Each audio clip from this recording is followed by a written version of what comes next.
अस्सलाम वालेकुम बच्चे, कैसे हैं सब लोग? होप सो सब ठीक होंगे। आज हम 9th क्लास की physics according to new syllabus third chapter का टॉपिक देखेंगे, कमज़ोर न्यूक्लियर फोर्स और इलेक्ट्रोमैग्नेटिक फोर्स की यूनिफिकेशन।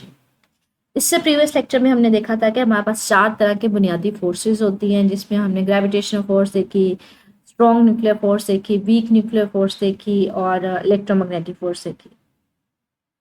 पहले 4 फोर्सेस थी। बाद में क्या हुआ, उन्होंने कमज़ोर न्यूक्लियर फोर्स को और इलेक्ट्रोमैग्नेटिक फोर्स को इकट्ठा कर दिया। यूनिफिकेशन का मतलब होता है एक कर देना, ठीक है। तो दोनों को एक ही कर दिया, दोनों को इकट्ठा कर दिया। तो यहाँ पे यही देखेंगे ये किसने किया था। कहते हैं एक पाकिस्तानी साइंसदान था, डॉक्टर अब्दुल सलाम, और इनके साथ हमारे पास था शेल्डन ग्लासो और स्टीवन बर्ग। को बुनियादी ज़रात के मुबैन कमज़ोर न्यूक्लियर फोर्स और इलेक्ट्रोमैग्नेटिक फोर्स की यूनिफिकेशन साबित करने के लिए उनकी खिदमात के इतराफ़ में 1979 में फ़िज़िक्स के नोबेल प्राइज़ से नवाजा गया। कि ये साइंसदान थे, ये 3 साइंसदान थे, इन्होंने क्या किया था, इन 2 फोर्सेस को इकट्ठा कर दिया। उसने कहा था कि ये दोनों फोर्सेस एक ही चीज़ के दो रुख है, ठीक है। उसने साबित किया उन्होंने, और साबित करने की बेस पे उन्होंने इकट्ठा भी कर दिया इसको, और इस बेस पे उनको 1979 में 1979 में नोबेल प्राइज़ भी दे दिया गया। और इससे क्या कहा जाता है, इससे वैनबर्ग स्लाम थ्योरी भी बोला जाता है, ठीक है। तो ये आपसे शॉर्ट क्वेश्चन पूछा जा सकता है कि वैनबर्ग स्लाम थ्योरी है क्या, और नोबेल प्राइज़ कब दिया गया। ये एमसीक्यूज और शॉर्ट क्वेश्चंस बन सकते हैं, ठीक है। नोबेल प्राइज़ यूनिफिकेशन ऑफ कमज़ोर न्यूक्लियर फोर्स और इलेक्ट्रोमैग्नेटिक फोर्स की यूनिफिकेशन के लिए नोबेल प्राइज़ किस साल में दिया गया, किन साइंसदानों को दिया गया, और इस थ्योरी को नाम क्या दिया जाता है, ठीक है। अगरचे ये दो मुख्तलिफ फोर्सेस मुख्तलिफ दिखाई देती हैं, लेकिन इसकी थ्योरी के मुताबिक ये कि फोर्सेस के दो मुख्तलिफ पहलू हैं। बहुत ज़्यादा टेम्परेचर पर इलेक्ट्रोमैग्नेटिक फोर्स और कमज़ोर न्यूक्लियर फोर्स को एक फोर्स इलेक्ट्रो वीक फोर्स कहा जाता है। इससे ये भी शॉर्ट क्वेश्चन बन सकता है कि इलेक्ट्रो वीक फोर्स है क्या, कि आप जब बहुत ज़्यादा कम टेम्परेचर होता है तो जब इन दोनों फोर्सेस का जो कम्बिनेशन है उसी को इलेक्ट्रो वीक फोर्स कहा जाता है, ठीक है। तो बस इसमें ये शॉर्ट क्वेश्चंस बन सकते हैं कि किस साल में उनको यूनिफाई किया गया इन दो फोर्सेस को, किन साइंसदानों ने किया, वेनबर्ग स्लाम थ्योरी है क्या, और इलेक्ट्रोवीक फोर्सेस क्या हैं। तो ये शॉर्ट क्वेश्चंस के लिए आपको करना पड़ेगा ये टॉपिक।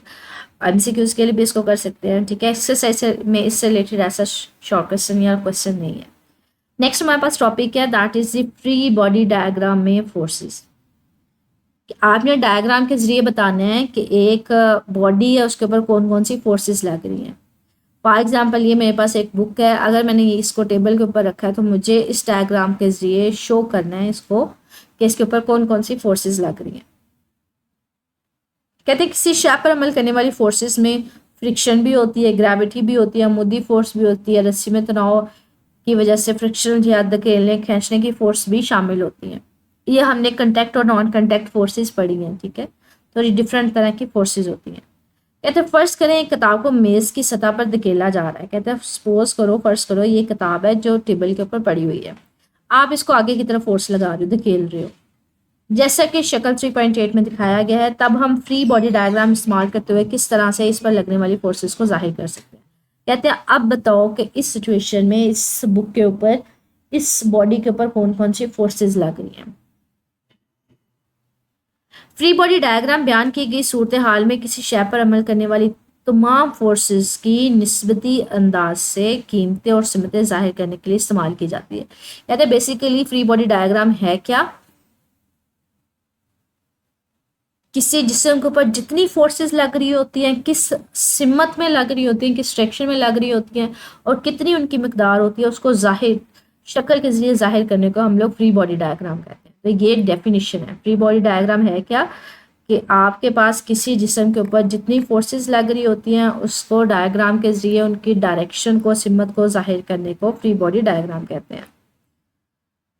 दूसरे लफ्ज़ों में free body diagram vectors diagram की एक खास मिसाल है, कि मतलब बेसिकली आप लोग सारी की सारी फोर्सेस को वेक्टर के जरिए शो करते हो। वेक्टर्स हमें उसकी मिकदार भी बताएगा फोर्सेस की और उनकी सिमत भी बताएगा।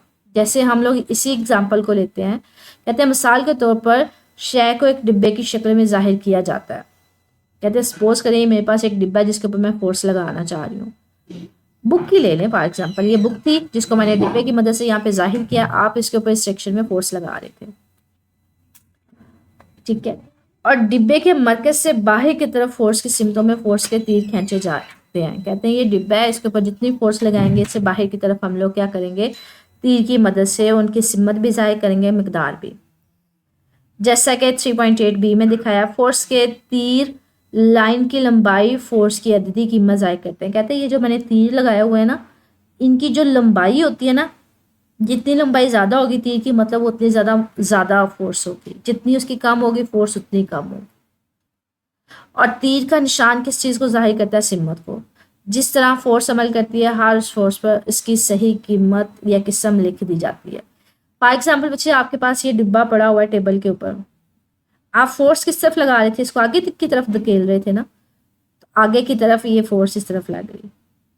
अब उसके वजन किस तरफ होता है, वो नीचे की तरफ होता है। जितना वजन होता है ना टेबल, उसके ऊपर उतनी ही फोर्स लगाता है ऊपर की तरफ, अमूदी फोर्स। ये हमने पढ़ा था कंटैक्ट फोर्सेस में।